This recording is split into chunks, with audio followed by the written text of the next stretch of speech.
morning.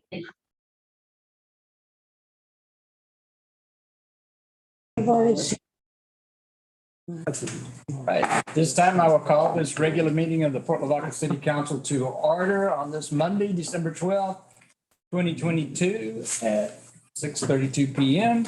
Ask everyone to please rise for the invocation. Councilman Ward, would you deliver our invocation, please? Yes, let's pray. Father, we come before you now. Lord, you know what's going on in this country. You know the division, and you know what's happening, both good and bad. Lord, I just pray that you'll protect this nation from those that might seek to undermine it or to destroy it. Pray for our military.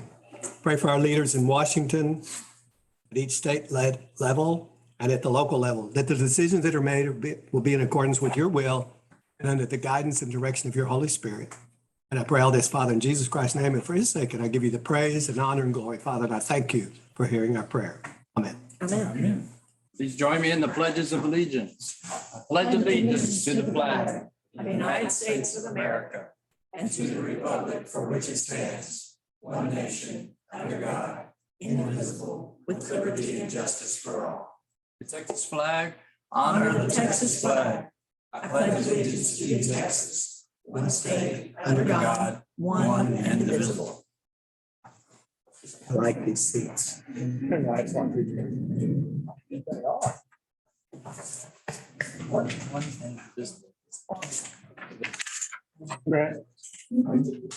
Hi, Alan. Before we go on to our regular business. Council, I will ask if there's anyone here to speak before council. We have no one that signed up, correct? Yes. Excuse me. There's no one here to speak or make comments before council. We will move on to our consent agenda, which consists of the minutes of the November 14th, 2022 regular meeting, review of our credit card statements, receive our monthly financial highlight report, ratify our GLO contract number 2006507 C198 CBDG CDBGDR Amendment 1 for Phase 2 construction contract to Lester Contracting Incorporated, and to ratify the agreement between the city and the Chamber of Commerce for events management marketing services for fiscal year 2021, fiscal year 2023, that was disclosed at the June 20th, 2020 council workshop. So moved. Second. We have motion and a second approving the consent agenda as presented. All in favor, say aye. Aye. Any opposed, same sign. Opposed, motion passes. Okay, we will move to our regular agenda items, action items. Agenda item number 1. City of Port Lavaca will hold a public hearing regarding the submission of an application to the Texas Department of Agriculture for one or more Texas Community Development Block Grant programs, program grants for program year 2023. And so the time is 6:36 and I will declare the public hearing open. And do we have a representative from GrantWorks here? Yes. We have Roxy Sandoval here. Yes. Roxy, you want to give a briefing while we're having the hearing on what this entails? So again, my name's Roxy Sandoval and I'm with GrantWorks. And the city has hired GrantWorks to administer their 23-24 Community Development Grant, which is through the Texas Department of Agriculture. And with any grant that is CPG related, Texas Department of Agriculture has us, or it's required to have a public hearing for any public input on the types of activities that are eligible through that grant. Each year, TDA has usually required a public hearing per program. So any program that city would apply for, you have to do a public hearing for each, except this year. This year, they've started to let us have one public hearing that'll encompass any CDBG related grants that the city wants to apply for this next year. So that's kind of important because you don't have to do this over and over. So basically what I'm going to do is I'm going to tell you what programs TDA has for this year. And then I'll entertain any questions or comments from anyone regarding any kind of needs that city has. That's usually what the public hearing is for, to let the public know that they can come, have input in the types of needs that are out there in the community. We know the city knows the needs, but sometimes we like to hear from the community as well. So with that, do I have any questions up front about that? Yeah. Okay. So like I mentioned, and you have to forgive me because we talk as grant writers, we talk in a lot of acronyms. So TDA is Texas Department of Agriculture, CDBG, Community Development Block Grant. When I say CD, which is what we're writing for you currently, and I'm not going to be the writer, actually. Martha Brown will be the writer. Y'all worked with Martha before, I believe, on their last CD grant, but she wasn't able to be here tonight, so I drove up. And CD is Community Development. And so the CD program is a regional program. It's usually has its priorities set by your regional COG. And those priorities are usually water, wastewater, streets, drainage, flooding. You can do housing rehabilitation. Those under drainage, everything else kind of doesn't have as much of a priority as far as scoring. So cities tend to apply for water, wastewater grants, streets, and drainage. Those are pretty much the top priorities. The COG can actually set a different priority and say, well, we think drainage is more important in this area. And so Martha will have to sit down with you and explain what your COG has chosen. But in general, the COGs, that's really their only hand in the CD grant is to set those priorities. So like I mentioned, water, sewer, drainage, streets, there is some housing and infrastructure in there, but like I said, it's not always a big priority. Another program that will be available this year is downtown revitalization in Main Street. Now, before I start going into all these programs, CDBG always requires an LMI, which is a low to moderate income. We have to meet 51% LMI. Port Lavaca happens to be 48.5% LMI. So not quite there, meaning that any project, and we know that, and this comes from census data, and we all know that, and in my experience, I've been writing grants for 22 years. In my experience, census data is usually wrong.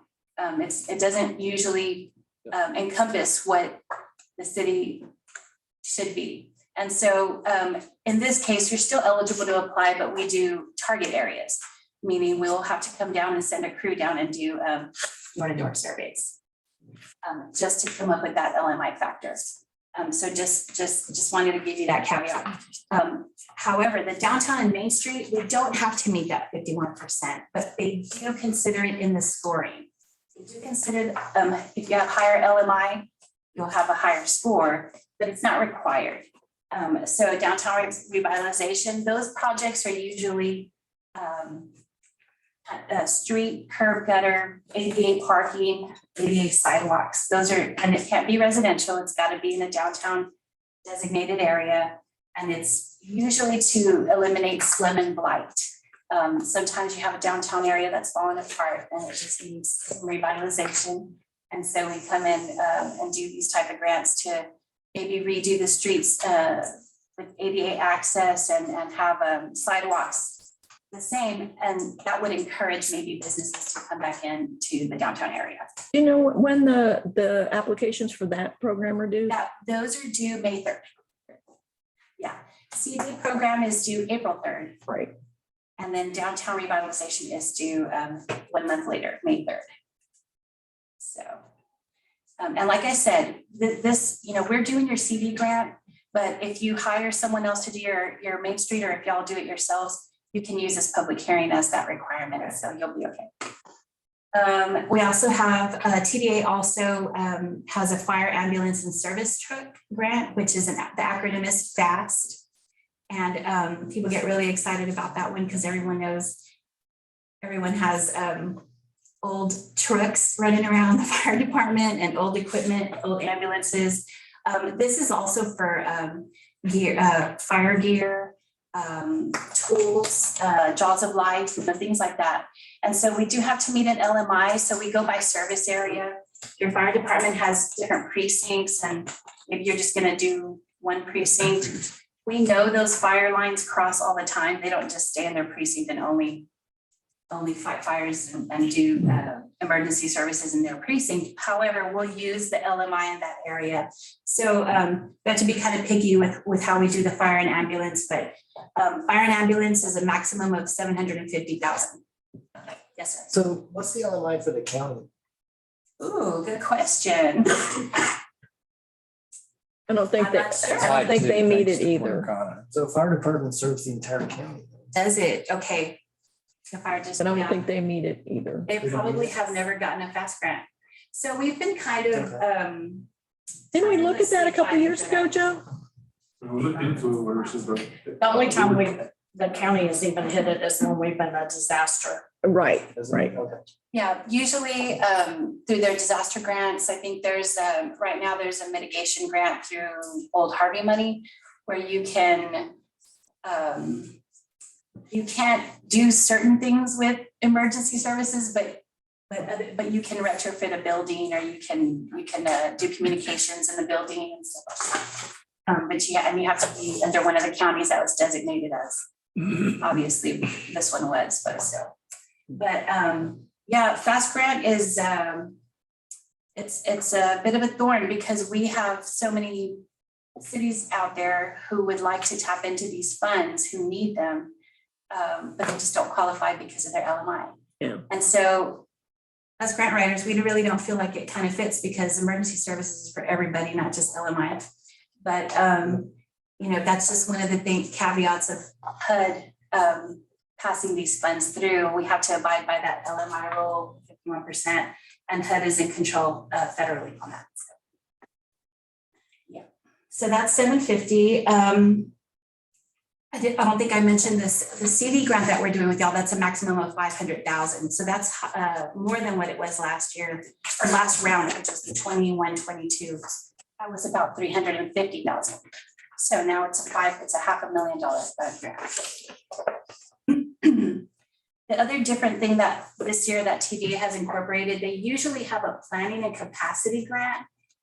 It doesn't get tapped into very much, but that is something that the city can tap into now through the CD. And so they're kind of putting them together, I guess, the two funds together. And so if you want to do, you can do a planning capacity and construction through the CD.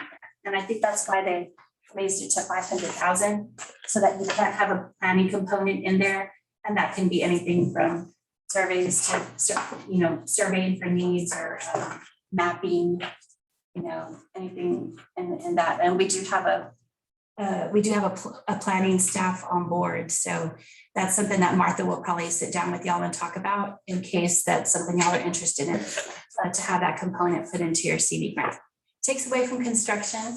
So, that's the only caveat about that. So it will tap into the construction dollars, but depending on your type of project, everything is pretty expensive right now. So we kind of need all the construction dollars to get. The other fund is Colonia Fund, and usually those are county funds. Counties usually have rural areas. You have to be about 150 miles from the border to qualify for these. And again, it's an LMI grant. That's $1 million grant. And it's usually for first-time water and sewer services, because there are rural areas that don't have water and sewer. They're on their wells and septic tanks. And so that type of grant is something that the county can tap into. And sometimes it might be what they designate a Colonia area right outside the city limit, but it would still be a county application. So I won't go into too much depth with that one, since y'all probably wouldn't qualify for that one because of that. It could be a partnership between the city and the county if the city was going to supply the water to an area, if it was close enough and not too costly. I've had some of those grants go through before, where the city and a county do a joint application. County is obviously the lead, but it would be customers to the city and there's no mandatory hook-ins. So that's kind of it's kind of the homeowner's choice to whether they want to tap it. And so those are just the basics of the programs, and those are the amounts. So at this time, I usually just take questions and any kind of comments y'all might have, and I'll take notes and get them to Martha. If anyone from the audience has anything, or the council has anything that they'd like to comment on. Sounds like a possibility, some good stuff. Yeah. You know, and there's a match on certain grants, but it really just depends on your target area for CD. It's going to depend on who you're targeting, how many the beneficiaries are, and then that we kind of have to go run a little formula to see what the grant match would be. And we should have a good chance of getting funded this year because we haven't got one the last That's couple right. cycles. Right. So we won't lose points on that. And so we just need to see what the And that's a Owen big, Crescent has put priorities on. Like I said, historically, it's been water and sewer. So I'm curious to see if they have added drainage. last I heard, I don't work in Golden Crescent too much. Sometimes I work over. Last I heard, they weren't going to change their priorities. It was going to stay the same. But I could be wrong on that. Martha would be the one to dig in with the county on, the COG on that.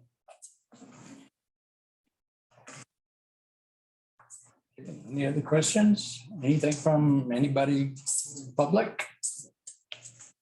Thank you very Mostly much. staff. Thank you, Roxy. I appreciate, I haven't been to Port Lavaca since I was in high school. Probably like a football game, I think. So, and I just live down in Corpus Christi, so that's where I drove up from today. So it's kind of exciting coming back through here. I hadn't been up here in a while. And I'm really jealous that y'all have a little Buc-ee's over there. We don't hear that so. We don't have that. Our closest Buc-ee's is on our way to Houston in Warden. Yeah. And then if we come over here, and that's it. So I'm jealous. Well, it was nice 200 gas talking with y'all, and Martha Brown will be your grant writer on this one. And so we will get the sign-in sheet from y'all, put the little packet together and get it to y'all. And you can use that for any of the CDBG funds that y'all apply for. Great. Could you ask Martha Brown to use her Lexington pen when she writes like that, please? Absolutely. She has a good one too. So yeah. Thank you. Thank you. Thank you. I'm up. BCU right here this week. Yeah, did we sign in Yeah, I didn't know, can I take it or?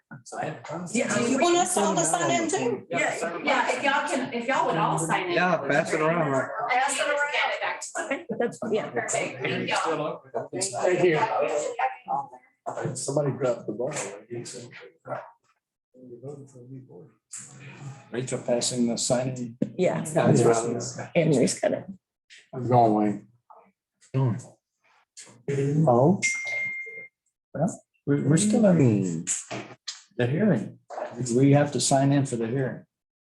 yes, we We did. do that as Oh, yeah, we're just we, passing it. yeah, it's just, yeah. Okay, then I'll declare the hearing closed. This time, 6:50 PM, I will declare the public hearing for submission of the applications at TDA for our CDBG grants closed. And must apologize, I rushed into the agenda items. We do have one presentation that Wayne Schaefer wants to make to council. So we're going to back up a little bit and do a presentation. Wayne? Mayor, council, our distribution operator, who's been a valuable resource to the water quality for us since he came on board, has recently acquired his Class C distribution license. And we feel that, Jody and I have discussed this, we feel that we need to start recognizing our people that get these licenses. So Michael? I agree. All right. Michael Vale.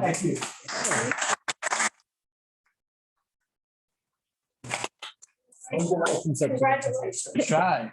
There you go. Thank you. Thank you for your Very service. good. Appreciate it. Awesome. Take care. Praise God. Awesome. BALLE. EALLE. That's the only thing I I said. was thinking we're gonna be AP. Vicky, Okay. That was a what, water? water distribution, Class C. Class C? Thank you, Wayne. That's good to hear. That's good. Moving on up. She gets this. All right, we'll move then to agenda item number 2 on the action items. To review results of cybersecurity assessment from VC3 Incorporated. Susan, you want to present this one? Sure. Actually, there is no action on this, but we're just presenting the results to y'all, but Sure. So the city's vulnerability to cyber threats is undoubtedly always at the forefront of our thoughts. while keenly aware of the past incident, there is always room for improvement and or confirmation of our current ability to detect, prevent, and respond to cyber threats. Over the past year and a half of my tenure here, I've been asked on multiple occasions if we feel we are protected enough. I've researched and had numerous telephone calls with experts and our insurance provider, have increased our cyber insurance levels, have questioned our existing managed service provider, and have had to learn more about information technology infrastructure than I thought possible in a short period of time. While we have accomplished so much in a short period of time, I still feel the need that we should get a second opinion from some independent professionals who are more knowledgeable than our existing pool of talent. While attending a quarterly networking meeting with the Government Finance Officers Association of Texas. down in Corpus Christi, I heard a presentation about the increase in threats and attacks against government entities. This company was actually in the process of negotiating with our current insurance provider, TML, to provide cyber assessments for all their customers who have or request the separate cyber coverage insurance. Because TML has been such a strong partner for almost all cities in Texas for so many years, I felt this was one more step on the road for us to ensure we are knowledgeable and prepared for the increase in threats. Made contact with the presenter, VC3, that same day and proceeded to gain further information on the cybersecurity assessment feature that they could offer us. We met with them again at TML in October and arranged a meeting for all of our attendees there at TML to meet with them. The mayor and I did meet with VC3 for about 2 hours. And the cyber assessment was actually offered to the city for free, based on as if the contract with TML had gone through. So we proceeded and scheduled the assessment. Scans of the city network infrastructure were performed in October and November. Detailed questionnaires were filled out by city staff and our managed services provider. And the results are presented and in the attachment in y'all's packet. I do want to just mention of just the basic highlights of the results, and of the 12 key areas of compliance. The city is fully compliant in 3 areas, questionable and or cannot confirm in 3 areas, and non-compliant in 6. And this is, again, no action is required. We are just presenting you guys the results. We're still a bit vulnerable. The recommendation. I have another item that we'll talk about my recommendation following this on the agenda. Okay. Conclude the report, the review. On to agenda item number 3, consider award of a professional service agreement between the city of Port Lavaca and VC3 Incorporated for information technology management services, associated budget amendment to fund additional services for fiscal year 2023, and authorize interim city manager to electronically execute. Susan? So again, when I arrived on scene, one of the first conversations I had was with our information technology managed service provider to obtain an understanding of our current level of protection and backup strategy. It was noted that we did have backups being performed, but the financial system backups would not be in the format that would be readily usable, and that we would need to add the hosted service of our financial software provider in order to be fully protected and able to completely recover. This became one of my many priorities that we tackled and ultimately accomplished with a go live 8 months later. Throughout my brief tenure, members of City Council again have asked on multiple occasions about our ability to detect, prevent, and respond to cyber threats. The main concern always being not to fall victim again, or if so, how quickly can we recover? The results of the recent cybersecurity assessment performed by BC3 were shared with the Finance Committee on November 22nd. At this committee, we also discussed the managed services that could be provided by the city or to the city by BC3, and in-depth questions and answer session was held. The Finance Committee unanimously agrees with staff's recommendation to change managed services providers for the city's information technology needs. We recommend waiting until January to provide the required 30-day notice as per our current contract, and the coordination will be handled between BC3 and our current managed services provider. Staff contacted references from the cities of Borger and Rowlett, Texas, who utilize their BC3 services to supplement their in-house IT. And comments such as best customer service period and would like to pick them up as our managed services provider were given by the IT directors of those two cities.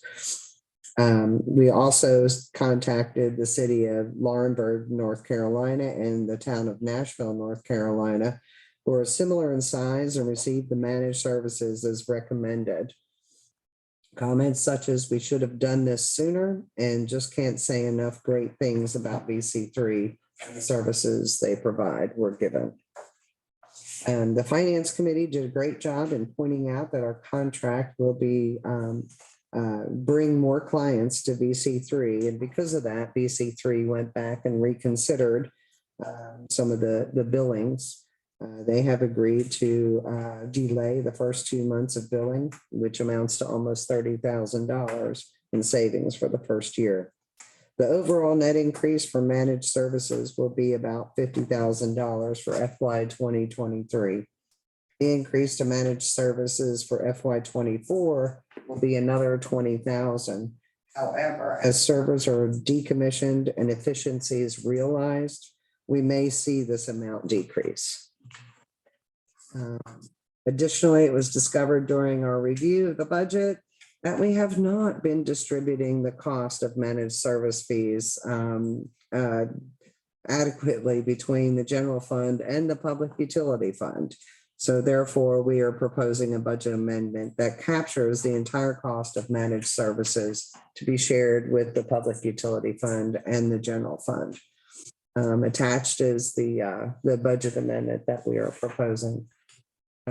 Staff recommends that City Council move to approve the managed services agreement with BC3 Incorporated and associated budget amendment to fund the additional services for FY 23, and also authorize the city manager to execute the electronic agreement.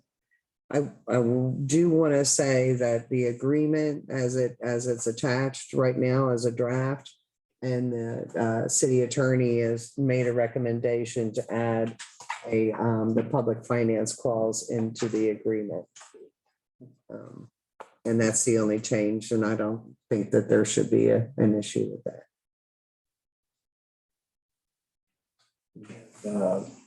AJ here with Yes, so AJ Siebert is here with BC3. If y'all have any questions, he'll be happy to answer any questions. AJ and Bill came down from BC3 met with the finance committee about a week and a half ago, spent a lot of time with us. They've been reviewing our system intently, have provided the detail analysis. And actually that analysis right now is very high level. So as they come on board, I'm sure they're really going to dig into some of our infrastructure and let us know really kind of what the best moves that we need to do and really be efficient on how we need to look at our services. I think with the change in times, we got to stay ahead of the game because, we don't want what happened to us to happen again. And I think this is a small investment to help us prevent that from happening again. And these people sound like they'll really help keep us on track, keep that stuff straight. So I think it'd be a good thing to do.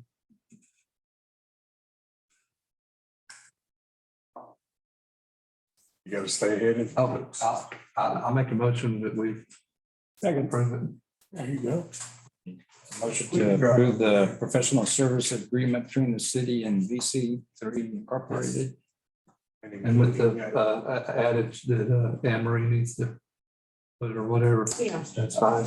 You want to authorize city manager to Yes. electronically execute the documents. And the budget amendment as well. That includes also the budget amendments to make the corrections as presented by staff. That's correct. So, Yes.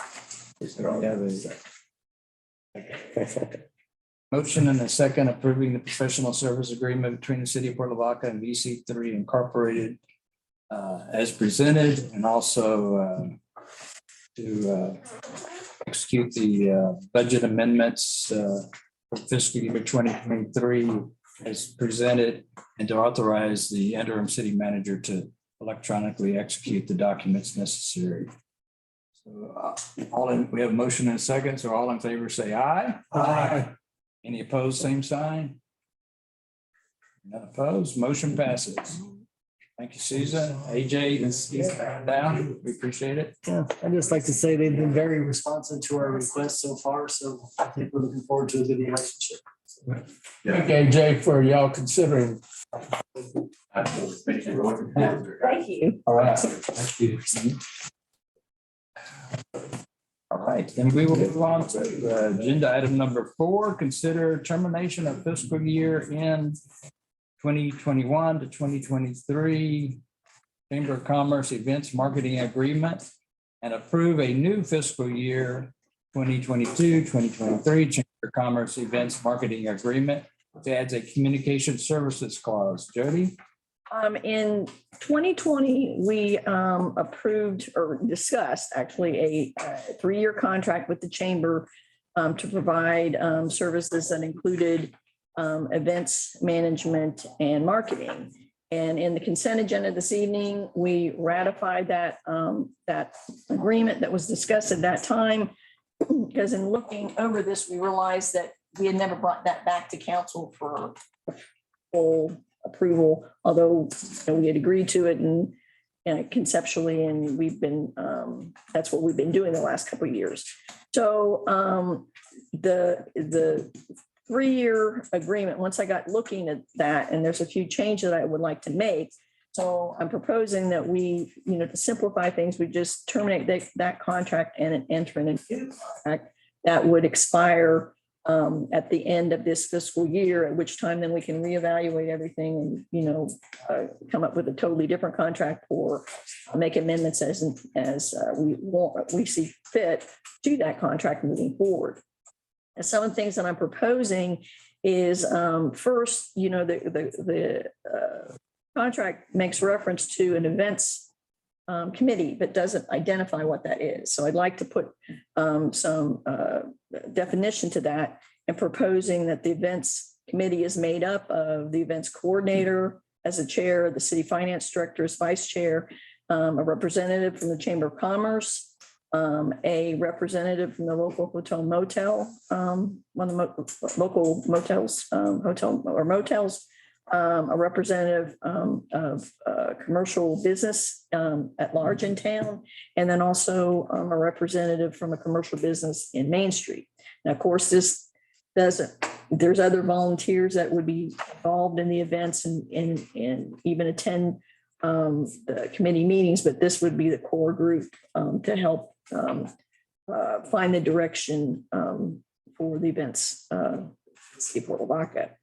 Also, the events manager, I want to add that the events manager will assist in the coordination between city staff and resources and other entities for events where the city has agreed to participate, such as the Main Street Incorporated events and the Juneteenth celebration, as those weren't mentioned previously.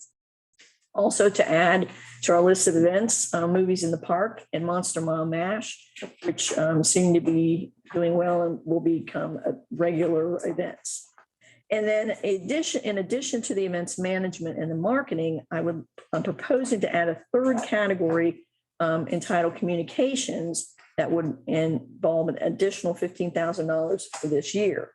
Now, this agreement again would terminate at the end of September, and then we can reevaluate, like I said, whether we want to continue this or other services at that time. To give a little background, at the TML conference, both this year and last year, there was a lot of focus put on communications with our citizens. Strong communication in local government creates trust from its citizens, thereby can inspire people to become involved in their communities and improve the quality of life. Effective communication makes residents feel valued, cared for, and heard, and provides a better work environment for our city employees because it creates more transparency and openness related to what we do each day and why we do it. Now, currently, we are working towards providing such communication, but to assure quality, creative, and accurate information is shared in such a way that people are receptive to the message, we really need a focal point for our communication efforts. I've begun such efforts, making sure that I'm authorized on each department Facebook page and monitor them regularly, but I need somebody besides myself to take this on for more consistent focus on communications. Now, many cities have hired a communications director in recent years, thriving cities such as Victoria, Portland, Pflugerville, Rockport, Buda. Now, I realize we're not to the point that we could afford a full-time director of communications, but I've talked to Tanya and she would be very interested in taking on this role along with her leadership role in the events management and marketing. Now, in addition to the communications elements that I mentioned here, Tanya would also lead communications efforts during a time of emergency or crisis. If we had a hurricane or something came up, she could take the lead on that. Now, the proposed plan would be that she and I would meet weekly to keep her informed of activities and discuss strategies for communicating effectively with the public. It's important to note that although social media is a large part of our communication strategy, it is not the only one. Communication involves media in general, TV, radio, newspaper, newsletters, and the website. Now, Tanya will not take over maintenance of our website, but she would work closely with Joe Sleva, who does that, to keep things updated. So I've attached in your packet, there's a proposed agreement that's essentially what we had before with the changes that I mentioned. Again, you know, as involved with communications, the idea would be to keep her involved at the beginning of any big projects we've got coming up, staff meetings, that sort of thing, so we can work together to effectively communicate what we're doing to the public. And at, you know, this time she's willing to take on that additional duties for $15,000 this year, and we'll just kind of see how it goes. I got one question, and it's something I just noticed because I wouldn't have brought it up otherwise. What's the difference between the events manager and the events coordinator? Maybe that would be I the think same. they might be the I same. think it's the same. They're this, I think it's just, They're the same. yes. I think it's just in one place. It may say one and the other place. So I would suggest the events committee that be changed to events manager, and I think it marries. Yes. Okay. I think that's the only place where it's coordinator, but I'm not positive, but I think I thought it was the events manager. Yeah, I think it would be one and the same. Yeah. Okay, good catch. Yeah, I didn't catch it before, so I'm sorry. So in the past years, we were paying 75,000, so this is the 15 added makes it 90. Yeah.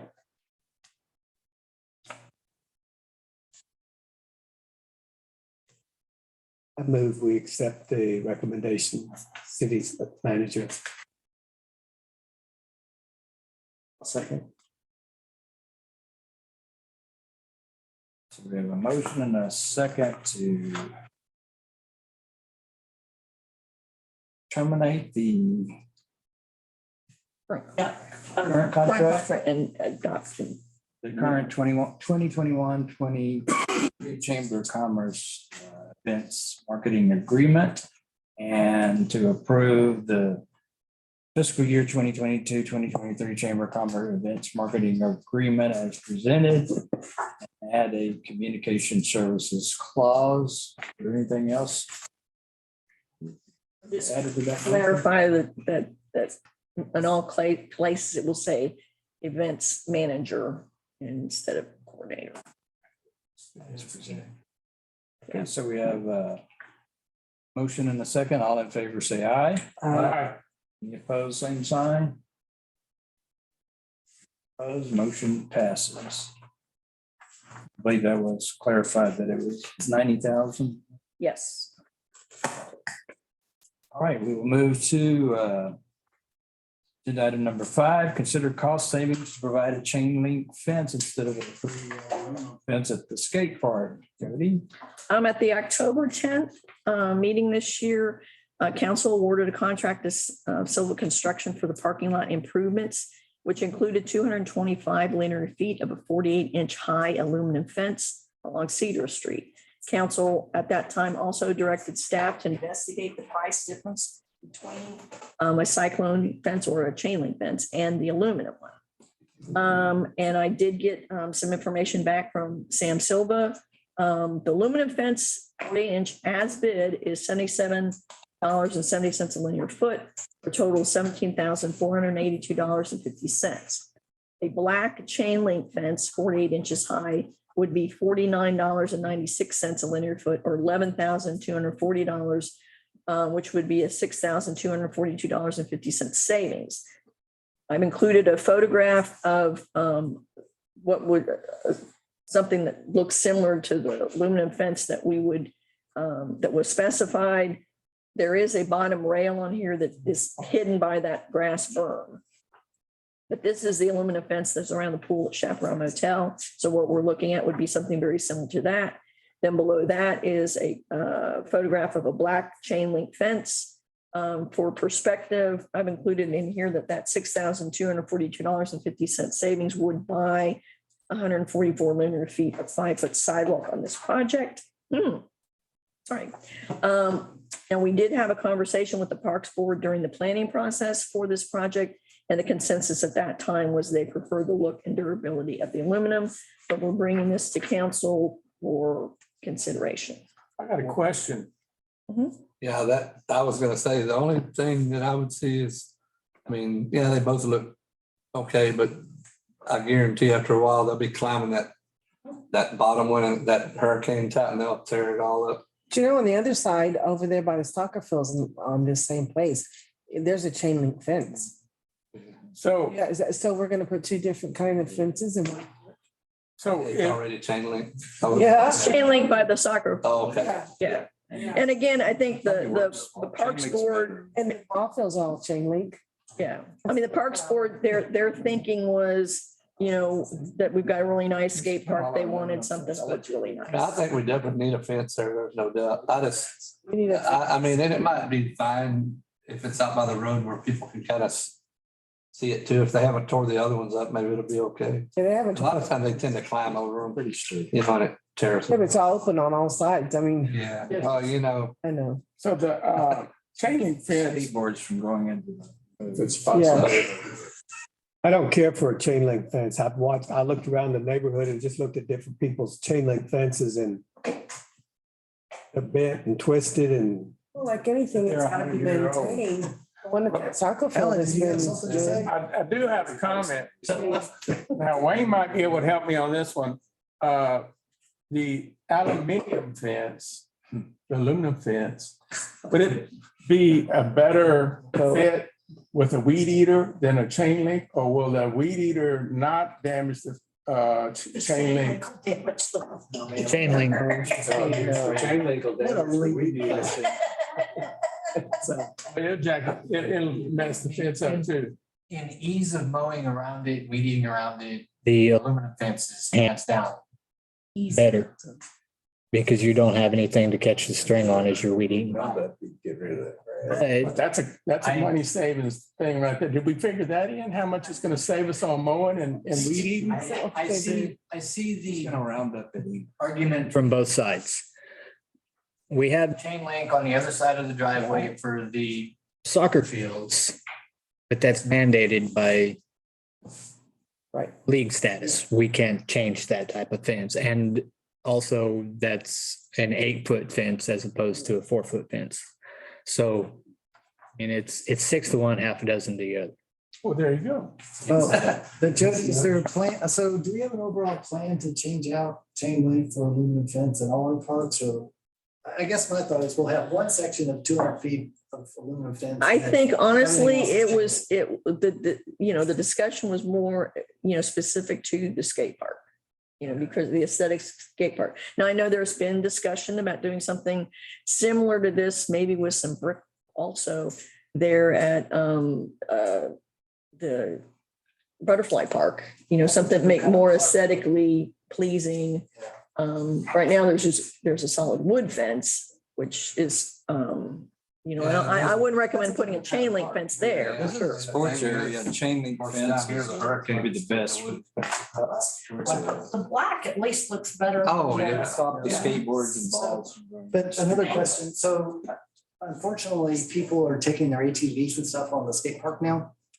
Right, and so I had a couple, so people in our area, they see this, and so it's been brought to my attention, so. If we did the chain link, could we take some of the savings and make maybe a fence around the? Well, I mean, it's gonna have bollards. They're not gonna be able to, now an ATV, I don't know, the bollards are 6 foot apart, I You think. gotta put a Can't cable get it. around them. But my thoughts were, if we go with the chain link fence along the roadway, that we do a decorative fence like that around the skate park, since that's what the Parks Board was looking at. And then we can have a gate that's only wide enough for, say, bicycles and people to get through, but not the ATVs. And as Jody said, we're going to bollard off that section of the park, so because we need to stop vehicles from getting in there. I don't know I know the plans right now say 6 foot on center. I don't know what an ATV is. Maybe it need to be 5 foot on center or something. I don't know. But They'd have you have to, bollards, a whole bunch of bollards, and Yeah. bollards aren't that. That'd be less than 3. yeah, it'd have to be less than, Ordinance For an that prevents ATV. that. Can't you just put a cable or a? we could put cable through it, but Some ATVs would do. It's not enforceable. So that's already part of the, is that already part of the project? What? Oh, the bollards are already part of the Yeah. project? yes. Bollards are in there. Okay. We got bollards. We just don't have bollards on the back side or the north side. Yeah. But we could, with 6,000, we can put more bollards and maybe like that, that's enough sidewalk to basically get us to the playscape. Or to the playscape, I think. We could put a little more sidewalk and maybe some more bollards. We have it posted that there's no ATV allowed. There, There's there's a sign. in the ordinance, no motorized vehicles allowed in the park. Well, if we make it They could get a ticket. 5, just say we make it where an ATV 5 foot or whatever it is. That means that if you can't bring your ATV, you can bring your motorcycle. Oh, there you go. Well, what you could do is you can make the entrance an L shape like this, where you go in a gate right here and walk in, and that way they can't get around the corner. You can bring bicycles. You're supposed to have motors. Actually, you go over there, they got, the fence goes up and then they got another fence behind it, so you got. So the soccer field is, right? Yeah. Soccer field has. So go lift and toss it up. Yeah. I just think that personally, I think the metal fence, although I like It was just one straight fence. it's out of place in that park. I mean, it's not other parks, Butterfly Park. I mean, it makes more. Yeah, it's a sports park and chain link just fits there and. The only thing I would ask is, I know that over here at First Baptist, one time we put that black coated chain link around for the kids' playground, and it didn't seem as heavy duty as like a regular galvanized, but do they make it? I asked You can buy different. Sam, for Yeah, commercial grade. yeah, because that's what you need, because I know the stuff they put over there is more or less like what you'd put at your house. And it doesn't feel very heavy duty. I guess in So- after 10 years, it's easy to replace. Yeah. But I mean, By then, all your poles will be crooked anyway. That'll happen with the aluminum fence. so if we go this route, then may I propose that we, at this point yet, don't change order the contract, but we can fill that in with either more bollards or sidewalk or. Well, I've noticed that the park board has recommended that we go with the aluminum because of the looks and the durability. Personally, like I said, I have this thing about chain link fences. I don't like them. But, and I think from the quality, because one of the things about the city here, so many people talk about, you guys we need to beautify the city. I realize that it costs more, but the thing is, as things are moving along, and why can't we make things look very nice and improve the looks of the city by, it's a little bit here, a little bit there, but just to go because, well, it's this or that or the other. I just can't. I don't think when we talk about beautify the city that we're talking about a chain link fence. We're talking about more like making sure the grass is cut, making sure when you drive down the highway that our town looks presentable. That was brought up with TML too, because we went to that one. That's more like when people drive through your town to make sure that there's not a water leak on the ground, or there's not trash from a vendor that has done something for us sitting on the side of the road. Well, talking to, That to me was more beautifying. When you go to the meetings, the town meetings that we had at the Bower, that's what they were talking about. well, I'm just talking about people that have come and talked to me about it and said that they would like to see it. I think they have support from most of the council, but this park being a sports park, the chain link would fit just as well as fencing. It's not in a prominent area. I agree with Tim. I think that is a sports park and that's in my district. You have to go, I want the fencing, which it's nice, but like I told Ellen, I'd almost rather see us spend that money on that fence to go somewhere else, like down around our Bayfront area or something like that. That's really stands out as a nice place. That to me would be more useful, I would think. If I could speak to some things that I feel is being taken out of context. When we talk about the durability of the aluminum as opposed to the chain link, doesn't mean that it's stronger. It just means that it doesn't deteriorate and corrode in the same manner as steel would.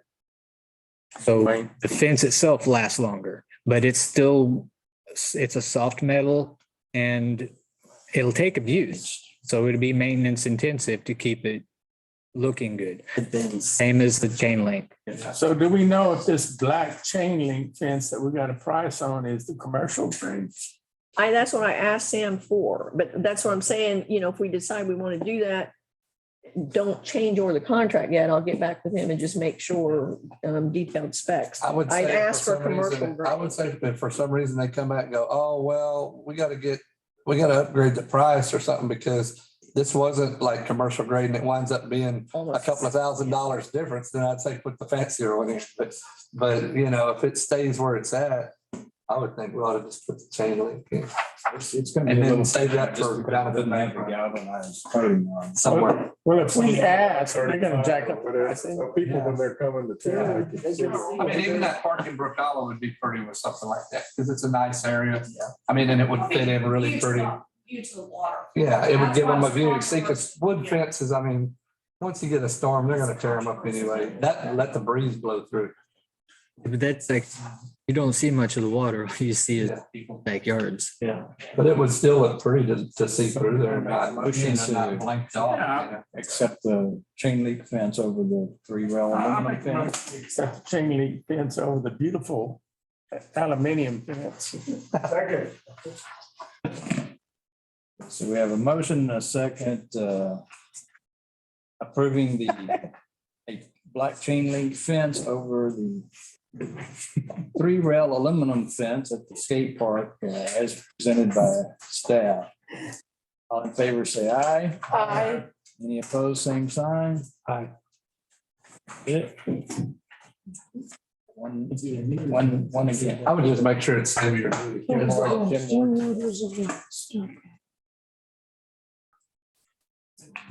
discussion. Another good thing is the top rail, sturdy top rail. That way when they climb on it, they don't bend and tears it up. That's what happens. Exactly. It's true with the floor Yeah. fence.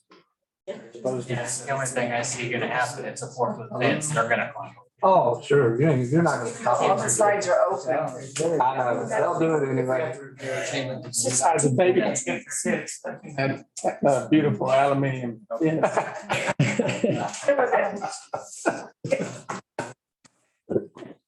Is that a new element? Okay, let's move on to item number 6. And this is what, and this is. He's got some awarding it to Australian Silva. background. No, it's just, we're just Silva's already got the contract. It's just changing and we'll have a change order to go to a chain link fence instead of a loop. Oh, Thank you for doing that investigation.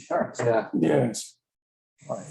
Move to agenda item number 6, consider award of by board contracts number 581-19 to Brown and Root for the city of Port Lavaca Animal Shelter. Jody? As you recall, Mayor Council, in November, we considered a job order contract with Brown and Root to renovate and make various required improvements to the animal shelter building. The cost for the proposed scope of work was $440,142. Understanding that was a lot of money. There was quite a bit of discussion about maybe, other alternatives to what was being proposed at that time. So taking into account the discussions that we had at that meeting, we asked Brown and Root to revisit the project and design and remove the roll-up doors and the concrete block walls and install louvers in their place. With this design, the CMU block was able to be reduced from 12 inches wide to 8 inches wide. And all the new steel work that was being proposed in order to bird-proof the building was removed, since the building would now be fully enclosed.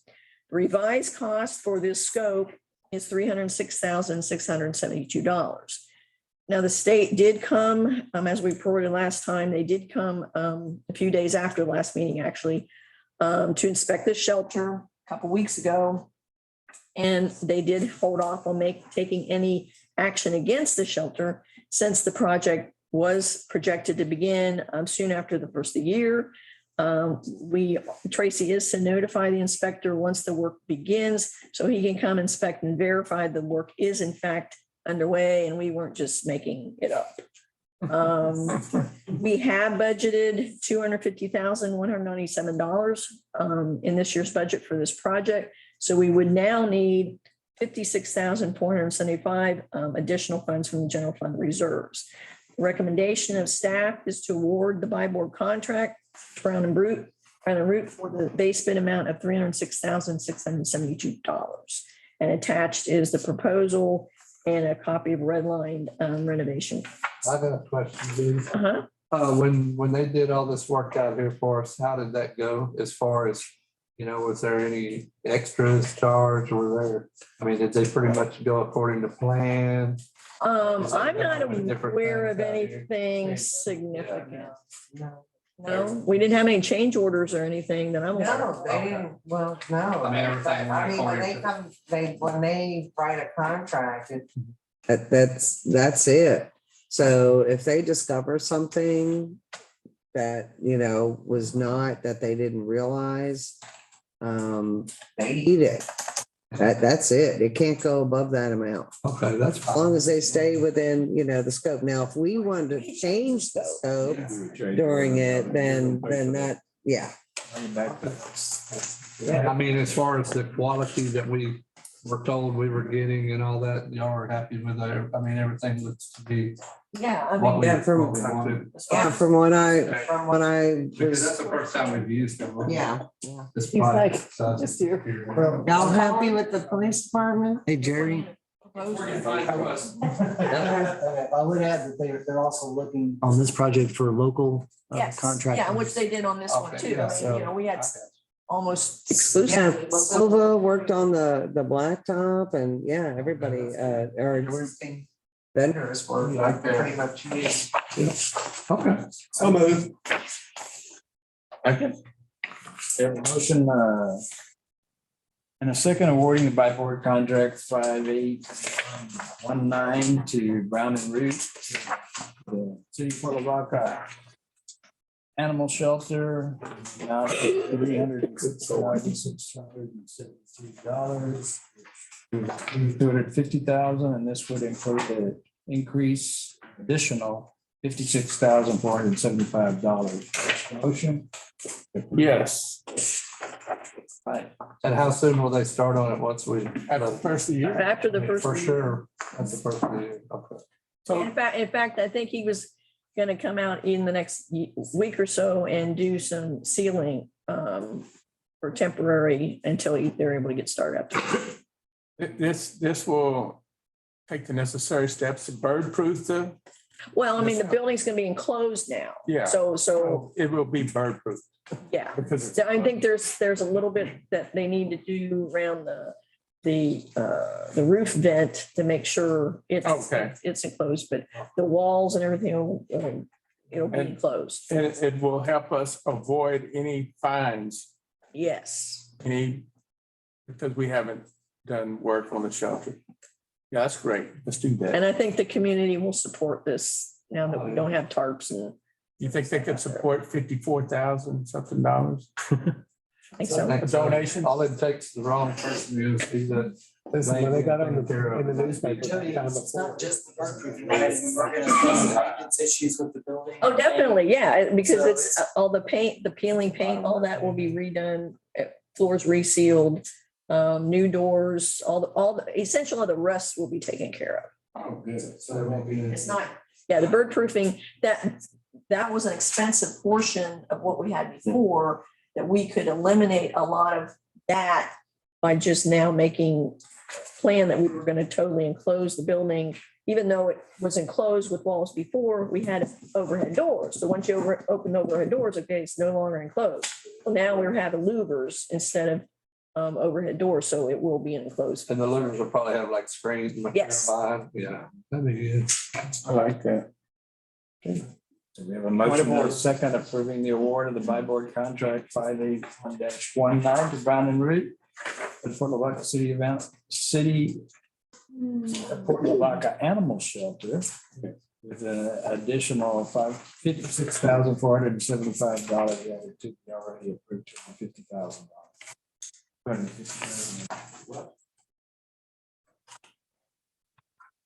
I'm already turning the page. Okay. Anyway, it's an additional $56,475. So all in favor, say aye. Any opposed, same sign. Opposed, motion passes. So it's the whole total, 306,000. Yes. 306,672. To clarify. Hey, Jody, will those louvers, are they able to like close them down for winter or will they just have to like maybe hang tarps to the inside or something to keep? Well, I the- mean, I asked him about that and he said that, that they're designed to where they shouldn't have, other than maybe a hurricane, they shouldn't have a lot of rain. You know, you Well, I would meant still just like have. for during the winter time, whatever, to help keep it somewhat. If it was really cold, I mean, but possibly we could hang some tarps on the north side or something inside. maybe. Inside, yeah, Yeah, I'm sure you could if that was an issue, yeah. Red blanket. All right, let's move to agenda item number 7. Consider approval of AECom task order number 5 for the following scope of work: City of Port Lavaca Lens Bayou wastewater treatment plant expansion, basic services, items 1, 2, and 3, in the amount of $494,588. Authorize budget amendment for loan to public utility fund from general fund in the same amount, and authorize a notice to proceed on December 13th, 2022. Wayne? Mayor, council, in the memo for this, it's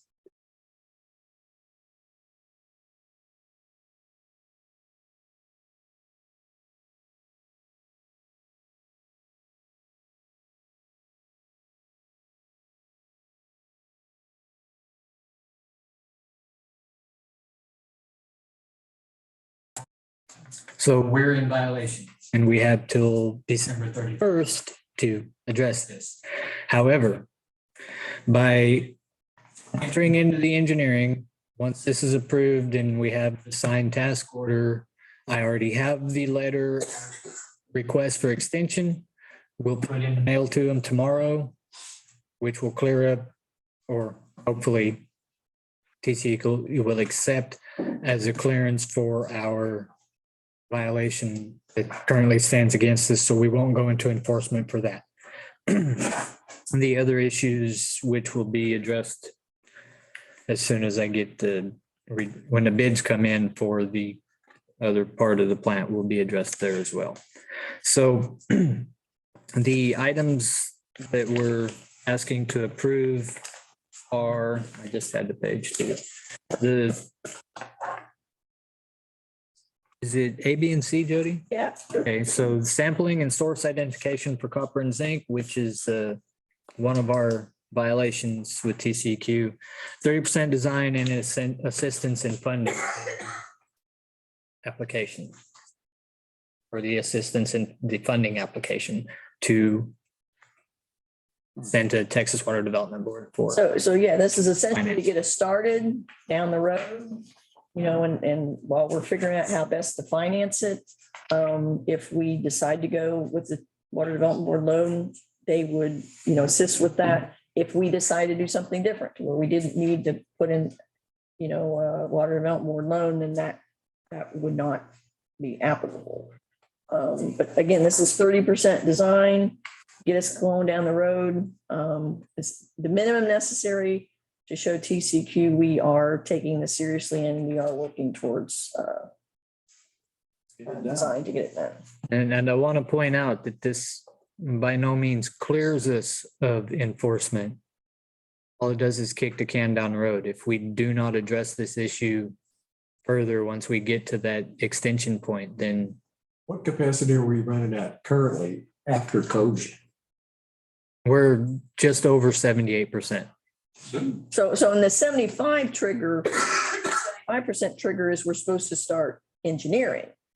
So 90% we're supposed to start construction. Well, we we're hit that. required to do this anyway. Because of the circumstances during COVID, a lot of people were staying home, using a lot more water than they. But again, that's. I know that, Because we. that's beside the point. Right, yeah. Fortunately, TCQ doesn't care about it. Doesn't care.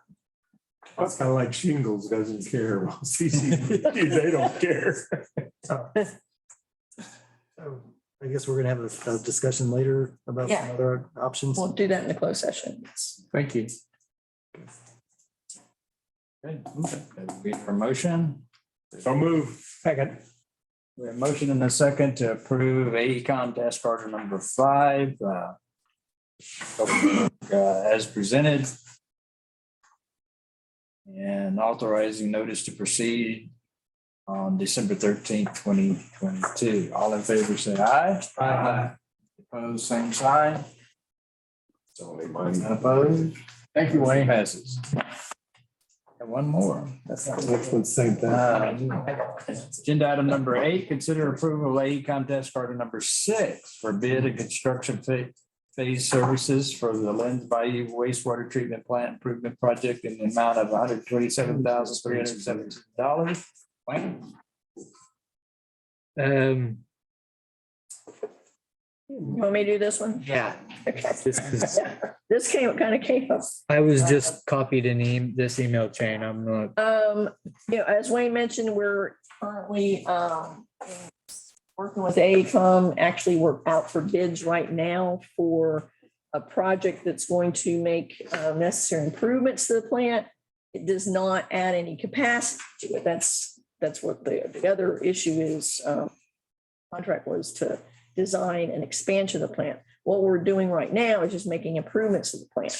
And, you know, council we had approved a task order 4 in May of 2021 that covered design and preparation of the bid package. This task order 6 now covers the bid phase and the construction phase services from AECom. We've already started the bidding phase. Actually, like I said, we did have a mandatory pre-bid last Wednesday, and the bids are due this Wednesday on December 14th. The projected fee for this bidding and construction phase is it's $118,519 for the bidding and construction and $8,798 for materials testing during the construction phase, totaling $127,317.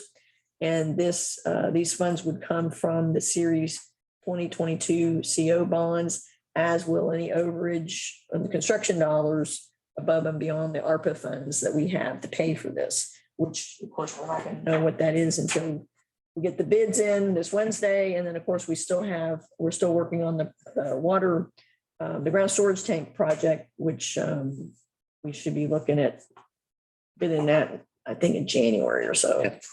Already approved the engineering for that one, right? The water, the ground storage tank? On the ground storage tank, it would still have, again, it was approved through design, but not bid and construction. Although I can't imagine although I haven't seen it, but I wouldn't think that project, there would be as much involved in the construction phases in this one, because it's not as complicated, but I don't know. I haven't seen that. This package is mostly maintenance related items, right? Replacing things not functioning. It's not like adding new. No, it's, we're adding 2 new blowers because we don't have enough air capacity. But we're replacing the grid auger and grit pump and one of the sludge pumps. and there's a new building, the new, Building for the blowers, because there's not enough room in the existing building. And those would be utilized in further expansion. So that's, that's the total.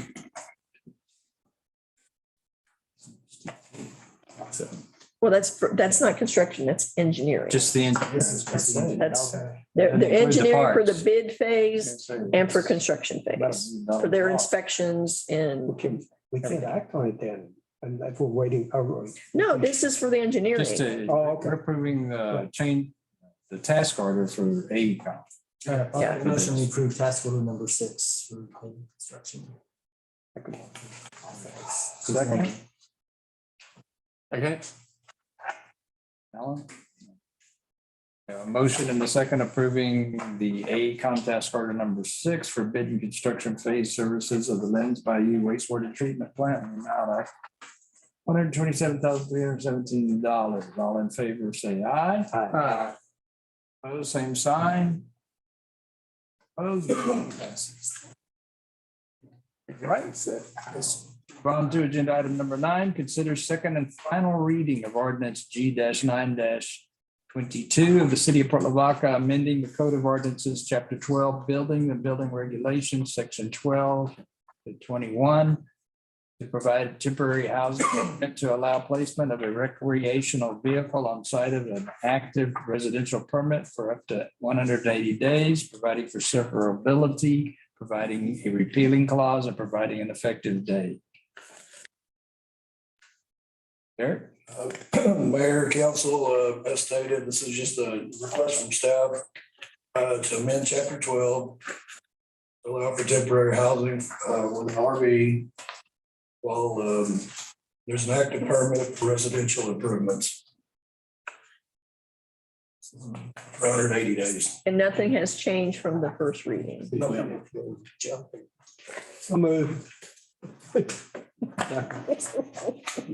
that 180 consecutive days? Yes. Yes, 6 months.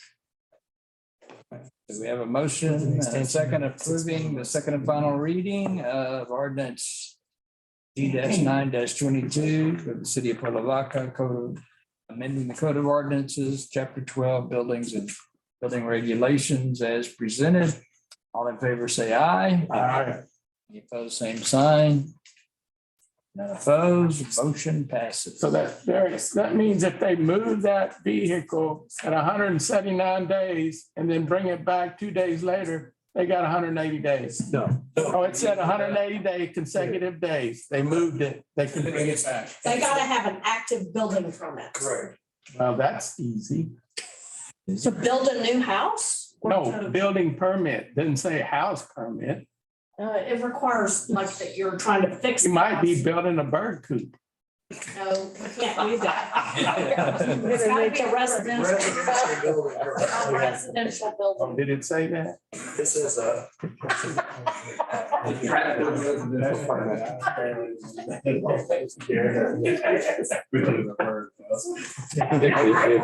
Believe me, because that's the pet peeve of mine.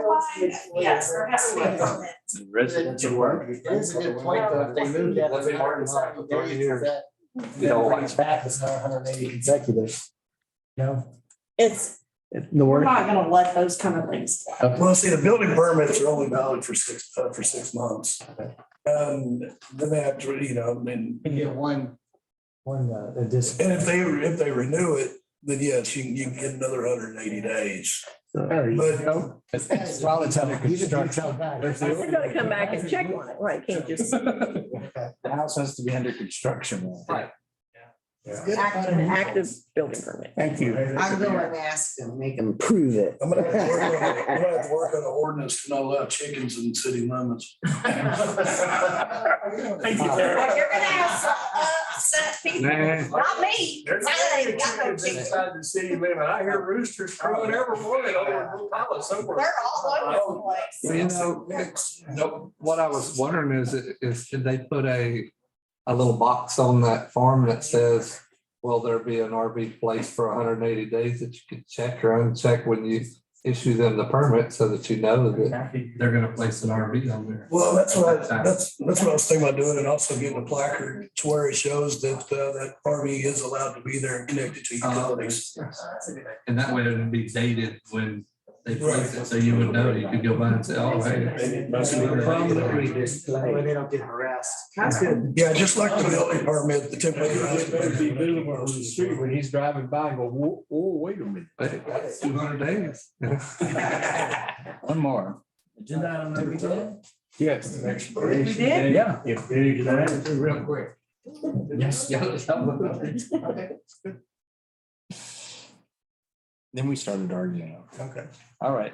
Agenda item number 10, consider second and final reading of an ordinance G-10-22 of the city of Port Lavaca, repealing chapter 26 of the city of Port Lavaca Code of Ordinances and adopting a new chapter 26 of the city of Port Lavaca Code of Ordinances, regulating manufactured housing and recreational vehicles, manufactured housing subdivisions, manufactured housing parks, recreational vehicle parks, providing for permits, setting fees, establishing an appeals process, setting penalties for violation, providing a repealing clause, providing a severability clause, and setting an effective date. Derek?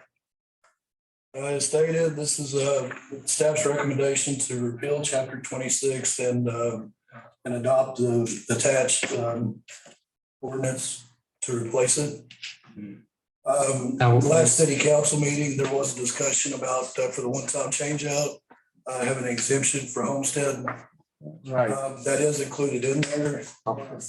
Page 5. Thank you. Let's see. Yeah. Complete. I think it was page 4. I think it's page 5. Page 5. Okay. Well, thank you, Derek. If at any, let's see, where does it say? I make a motion, we approve the second and final reading. I second it. What was the effective date? That's how I'm typical. Well, at the very end of the ordinance, it states, let me get to it so I can state it correctly.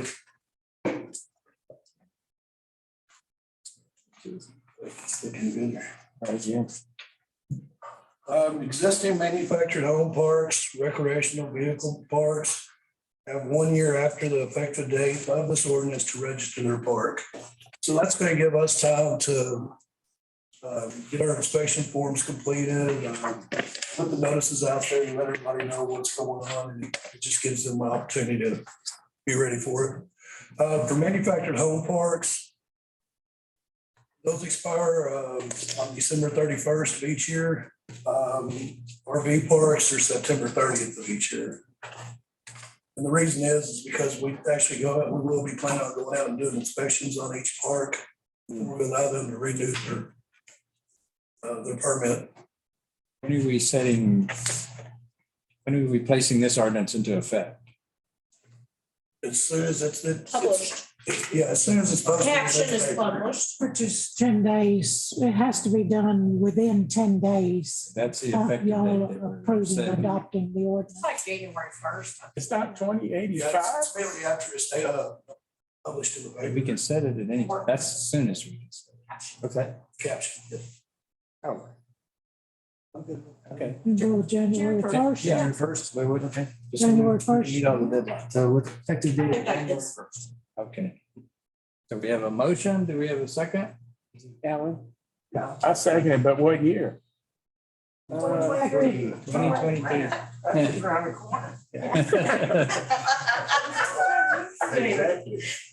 All right, so we have a motion and a second. Ordinance G-10-22. Repealing chapter 26 of the Port Lavaca Code of Ordinances and adopting a new chapter 26. Regulating manufactured housing and recreational vehicles as presented. And an effective date of January 1st, 2023. All in favor, say aye. Aye. Any opposed, same sign. Opposed, motion passes. Right? Livens. Now we move to agenda item number 11. Consider first reading of an ordinance G-11-22 of the city of Port Lavaca, amending the Code of Ordinances, Part 2, Appendix A, fees, rates, charges, Chapter 12, buildings and building regulations, sections, Section 12-1, construction code services, B table 3, construction or improvement of a residential dwelling and providing an effective date. Mayor, council, as you're aware, last year, city of Port Lavaca started using a third-party inspection company. Yes, we did.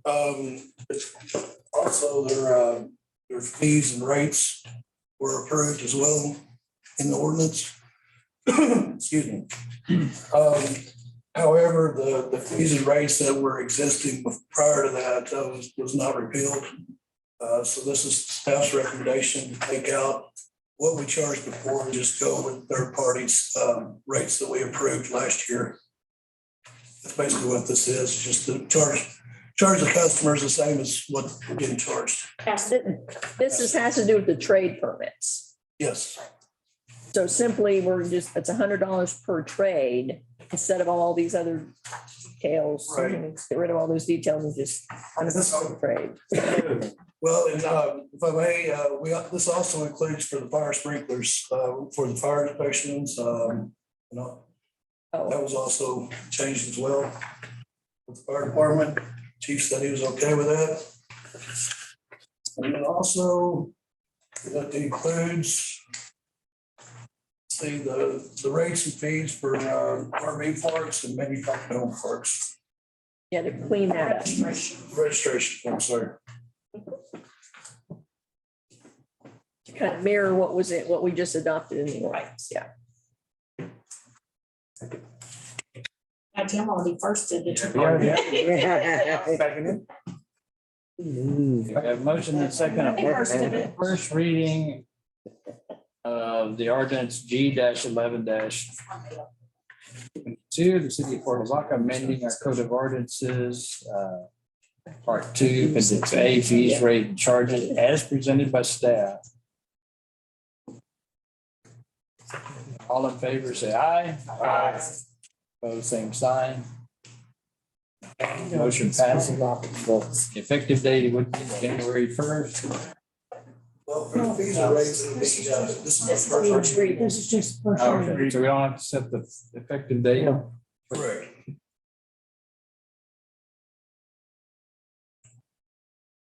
We'll move to agenda item number 13, number 12. Receive budget report from Undyne for the treatment of raw water within the city of Port Lavaca jurisdiction 2023 fiscal year. Jody? In your packet is a copy of the projected cost allocation, Undyne's budget They are proposed or planning to, if all goes well, it should tomorrow, to close on the sale of GBRA water treatment plant tomorrow. And will, immediately upon closing, they will take over the operations of the plant. So as you recall, we've already entered into a contract with them that becomes effective once this closing takes place. So this will be our budget, comparing that to the budget that we had with GBRA this past year. We're looking at $397,925.86 for revenue generated than GBRA. We all know that this would have been substantially more had we stayed with GBRA and were faced with the prospect of building a new plant. There's no action needed. This is just, as GBRA has done in the past, they will be presenting their annual budget and working with us during the budgeting time each year and present a budget at the beginning of our fiscal year. They're beginning operations effectively tomorrow or the day after, and so we're presenting this budget tonight.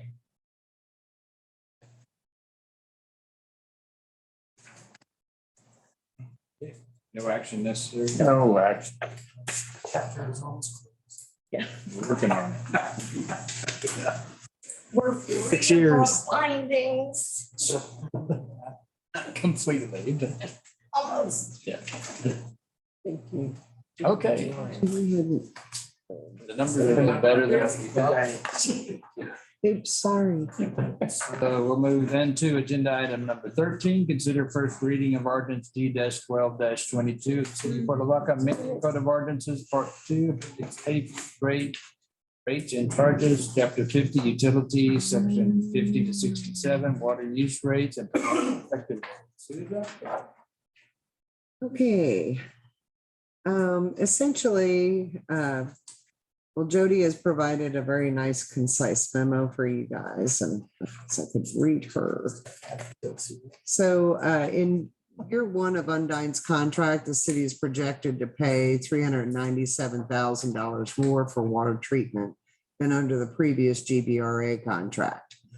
We wanted to remind you all that this would have been a great deal more if we had stayed with the GBRA funded and debt service for the construction of a brand new plant. There are currently 4,545 water accounts to distribute the additional revenue needed equally among all accounts, just as is done for the GBRA storage costs of the raw water. This would result in a monthly increase to all base rates of $7.30. And as we have discussed, we're going to have to use some of the Series 2022 certificates of obligations to pay for the cost of the ground storage tank and high service pump station project and the wastewater treatment plant improvements project that we're using the ARPA funds for right now, but we will need to supplement some of the engineering costs. So we have attached a spreadsheet that shows the additional revenue for 4,545 ratepayers needed to cover the public utility fund costs over the life of the cycle of the 20-year bonds, which would be 54 cents per month for water, 37 cents per month for sewer. As we already discussed also in another agenda item, the public utility fund must borrow funds from the general fund to pay for the 30% engineering design on the wastewater treatment plant expansion. To reimburse these costs to the general fund over the next year requires an additional $9.07 per month per ratepayer. We recommend that City Council approve the first reading of the ordinance to increase the monthly water use base rate by $7.84 and the sewer use base rate by $9.44. This would be a total increase to the utility base rates of $17.28 or 57 cents a day. As Jody likes to put it, less than a large iced tea. Yeah. And then, and also in your packet, there is a table that just for your information, I mean, every system's different, but just to compare what some of our regional neighbors are looking at as far as water and sewer rates. There's a table that kind of shows you that with this increase, I mean, quite honestly, we're, kind of right in the neighborhood with Actually, yeah, bringing. anybody else. Now, Susan, if they'd have built that plant, it would have been a steak dinner and a nice tea that would be. No, it would be. It would have been the whole meal. Lobster, chicken place. I think it's a cost saving. The rate was going up regardless. I think what the city decided to do is going to save us some money. As The long run, yes. It's still gonna affect some people maybe. oh yeah, The best we can do. Your minimum water bill and sewer bill is gonna be Maintenance and stuff is About $80. obviously as long as we can, so. The fact that rates didn't go up previously, we're at the point where we just have to. And $18 a month is a lot better than 32. It is, it's a big hit on at one time, so. thanks Wayne for pointing that out.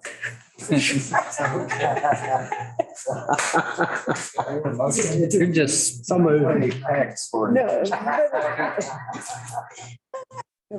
You had to be. Very First I thought it was. motion and second approving. Something, no, it's tax.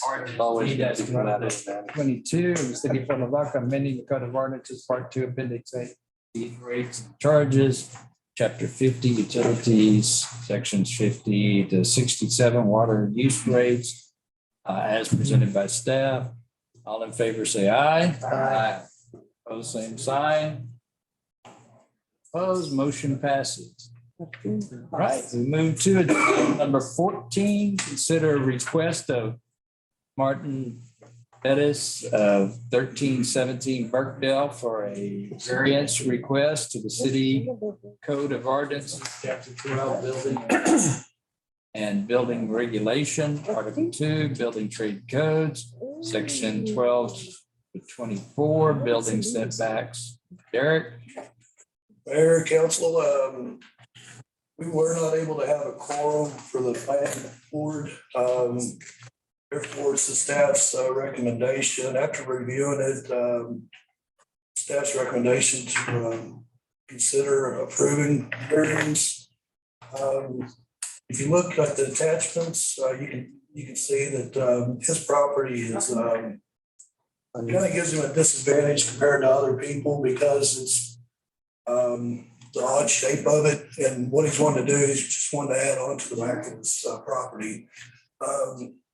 That subdivision, Berkshire, has a rear line property setback of 25 feet. According to our ordinance. According to our ordinance. Look at the plat, it doesn't. So Yeah, I told him we need to look and clean that up, but. yeah, that's something That's that what we say, 25-foot rear setback. that is excessive. And I don't know where that came from because it's not on the plat. It's not on the plot. So what's he suggested to cut it down to 10 He's feet? asking to be closer to the property line, which would be 18 foot, 18.5 feet. yeah, 18 and a half. Still which is still what? a lot. And typical subdivisions within the city, there's a lot of them where it's a 5-foot setback. But there's some that are, of course, 20, 15, but 25 is excessive. But I didn't see any negative impact with that. I move. Sorry. Yeah. Second. Okay, we have a motion and a second. I love it. One down the road. Approving the request of Mark Bettis for a variance to the city code of ordinances, chapter 12, building and building regulations. Yeah. Specifically building setbacks as presented. All in favor, say aye. All right. Opposed, same sign. None opposed, motion passes. All righty.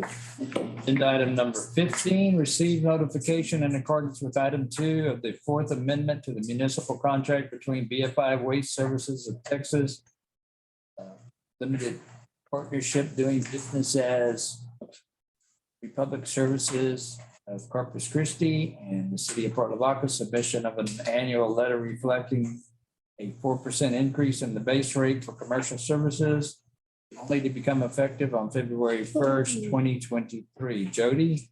Again, there's no action required for this. This is just reporting to council that in accordance with item 2 of the Fourth Amendment to the municipal contract between BFI Waste Services of Texas, DBA Republic Services of Corpus Christi, and the city of Port Lavaca, they've submitted their annual letter reflecting a 4% increase in the base rate for commercial services only. That will become effective February 1st of 2023. Base residential contract rate as of May 1st, 2022 was $19.53 and will remain flat until February 1st of 2024. Commercial rate sheet is attached for review. And again, if there's any questions, pass those on to Republic. Again, this is just for our information. There's no action needed. I can't believe Mike didn't come see us today. Well, to be honest with you, I did not tell him, we put this on the agenda last minute. I didn't even bother. Oh, he would have been. Oh, yeah. So moved. There's no action. Oh, No okay. action. That'll be done. That'll be done anyway, so. On trash. Approving an increase for the commercial, does that happen every? Yes, I mean, it's in their contract. Tied to something? Some other Or stuff. is it always? It's in the contract. Tires. It says It's a flat 4% fee, yes. Okay. We negotiated. We did. Oh, We yeah. did. Closed session, that's not. Because the CCI was not right for sellers. We're gonna do it. Weekly. Okay, let's move to agenda